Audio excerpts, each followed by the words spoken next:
राधा स्वामी दयाल की दया, राधा स्वामी सहाय, राधा स्वामी। मैं सविता राधा स्वामी अपने जीवन के अनुभव के आधार पर ये बताना चाहती हूँ कि कभी भी किसी की आत्मा नहीं सतानी चाहिए, क्योंकि हर रूह में परमात्मा बसता है। और संत को तो कभी सपन में भी नहीं सताना चाहिए, क्योंकि संत तो हमें अपनी करनी से अवगत कराते हैं और हमें मालिक से मिलने मिलाने का प्रयास करते हैं। तो हमें उनसे मिलकर उनका आदर सत्कार व बंदगी करनी चाहिए। पर दुष्ट जो रूहें होती हैं या ऐसी जो आत्माएं होती हैं, वो उनसे विरोध पालती हैं और अपना भाग्य बिगाड़ देती हैं। एक समय की बात है, एक भक्तनी अपने प्रभु प्रीतम के प्यार में लगन मगन थी। उसको किसी के बारे में कोई एहसास आभास नहीं था कि उसको क्या करना चाहिए, किसी से क्या कहना चाहिए, मगर वो अपने प्रभु के प्यार में मगन और मस्त थी। और वो उस मगनता में, मस्ती में रहती थी, घूमती थी। तो उसकी मस्ती देखकर एक चापलूस औरत का सत्संग में आना हुआ। चापलूस औरत ने देखा कि ये इतनी मगन और मस्त है, तो मैं भी क्यों ना ऐसे बनूं। उसने उसकी मस्ती को देखकर वैसा बनना चाहा। उसने दिल से प्रभु से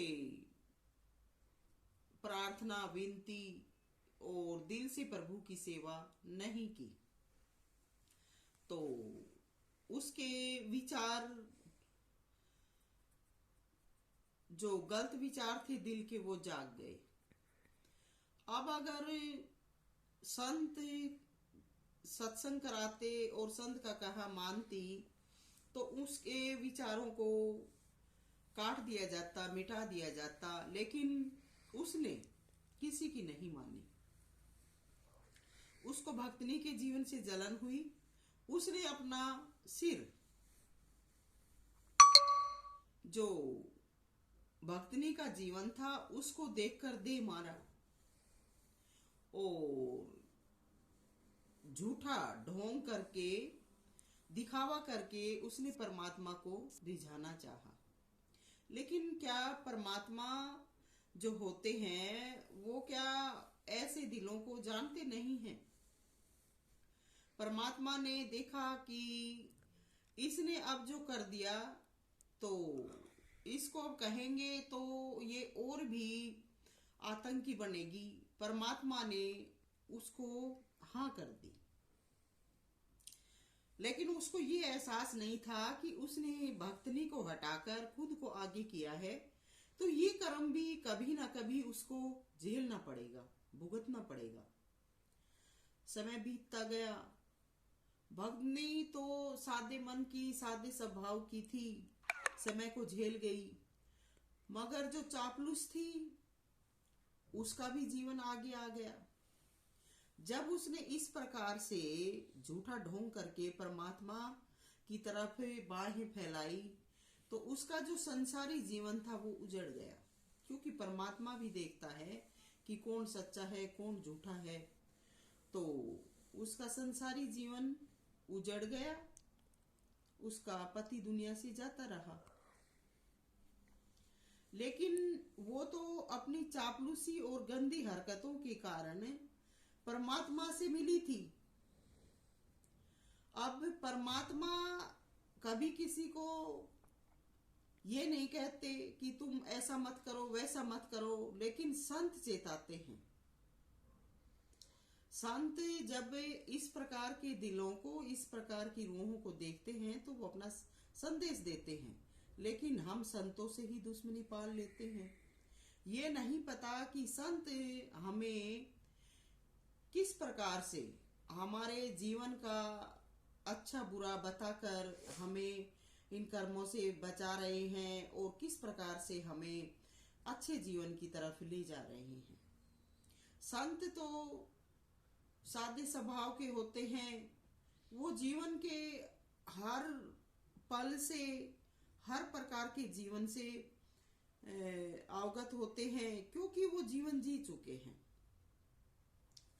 तो उसने जब परमात्मा को झूठ से रिझाना चाहा और परमात्मा की तरफ अपने दिल को चालाकी से करना चाहा, तो उसका संसारी जीवन उजड़ गया। अब ऐसे में संत का क्या दोष? संत क्या करे? संत चुप बैठ गया, लेकिन संत के सहारे जीवन चलता है, समय चलता है, और संत को ही दबाते हैं, संत को ही मिटाते हैं, तो धरती पर क्या बचता है? क्योंकि संत के दर्शन राम के माही और राम के दर्शन संत के माही। तो हमें संत जनों की पूजा, आराधना और वंदना करनी चाहिए। लेकिन इस प्रकार की जो बुद्धि बना लेती हैं, उनकी उस बुद्धि की शाख भी बढ़ती चली जाती है और वो शाख भी फलने फूलने लगती है। तो ऐसी शाख जीवन में भला क्या फल देगी? अगर चापलूसी न करके अपनी जैसी भी हालात है, दीनता है, गरीबी है, जैसा भी समय है, उसके अनुसार अगर हम परमात्मा से बंदगी करें तो हमारा समय भी अच्छा होगा, हमारा जो पीछे का कर्म है वो भी कटेगा और आगे का जीवन भी अच्छा बनेगा।